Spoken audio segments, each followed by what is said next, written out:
17 साल का लंबा निर्वासन, भ्रष्टाचार के आरोप और फिर एक ऐसी वापसी जिसने सभी को चौंका कर रख दिया। जिसे दुनिया डार्क प्रिंस कहती है, वो अब बांग्लादेश की सत्ता की बागडोर थामने जा रहे हैं। हम बात कर रहे हैं तारिक रहमान की। लेकिन इस जीत ने सिर्फ ढाका में ही नहीं बल्कि दिल्ली के गलियारों में भी हलचल पैदा कर दी है। क्या तारिक रहमान भारत के पुराने दोस्त बनेंगे या फिर पड़ोस में चीन और पाकिस्तान के साथ मिलकर भारत के लिए कोई नई मुश्किल खड़ी करेंगे?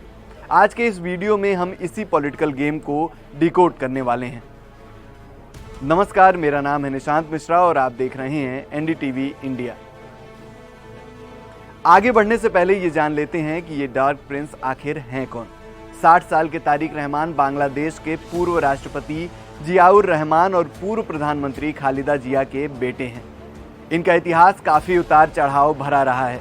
2017 में मनी लॉन्ड्रिंग और भ्रष्टाचार के आरोपों के बाद इन्हें देश छोड़ना पड़ा था।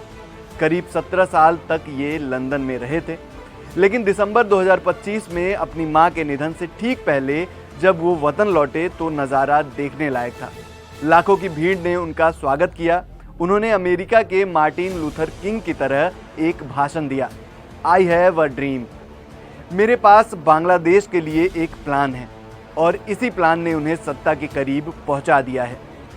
अब जैसे ही जीत पक्की हुई, भारत ने एक बहुत ही स्मार्ट मूव चला। शुक्रवार की सुबह सुबह प्रधानमंत्री नरेंद्र मोदी ने तारिक रहमान को बधाई दे दी। और जानते हैं चौंकाने वाली बात क्या है? भारत की ये बधाई चीन और पाकिस्तान से भी पहले आई है। पीएम मोदी ने उन्हें गर्मजोशी भरी बधाई दी और कहा कि भारत एक लोकतांत्रिक, प्रगतिशील और समावेशी बांग्लादेश का समर्थन करेगा। अब आप सोच रहे होंगे कि इतनी जल्दी क्यों? दरअसल भारत पिछले 18 महीनों की उथल पुथल को खत्म करना चाहता है। भारत चाहता है कि पड़ोस में जो अस्थिरता है, जो हिंसा थी, वो अब खत्म हो। लेकिन इतना आसान भी नहीं है। भारत इस वक्त 3 बड़े मुद्दों पर नजर गड़ाए बैठा है। पहला है चीन पाकिस्तान का फैक्टर। शेख हसीना के जाने के बाद बांग्लादेश का झुकाव चीन और पाकिस्तान की तरफ बढ़ा था।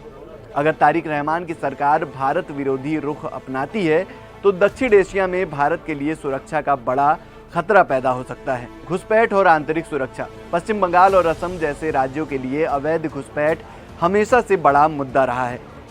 साथ ही हाल ही में बांग्लादेश में हिंदुओं, अल्पसंख्यकों के साथ जो हिंसा हुई है, भारत चाहता है कि नई सरकार उस पर सख्त एक्शन ले। भारत और बांग्लादेश के बीच करीब $10 बिलियन का व्यापार होता है। बांग्लादेश की जान यानी उनकी गारमेंट इंडस्ट्री के लिए 80% कच्चा कपास भारत से ही जाता है।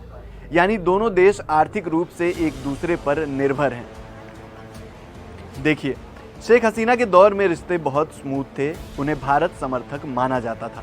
लेकिन जानकारों का कहना था कि दिल्ली अब बदलाव को स्वीकार कर चुकी है। अच्छी बात यह है कि तारिक रहमान ने संकेत दिए हैं कि वो भारत के हितों का सम्मान करेंगे। ये उनकी मां खालिदा जिया की बांग्लादेश फर्स्ट वाली सख्त नीति से थोड़ा अलग और नरम रुख है। तो क्या बांग्लादेश में सत्ता परिवर्तन भारत के लिए एक नई शुरुआत है? फिलहाल तो दिल्ली वेट एंड वॉच के मोड में है।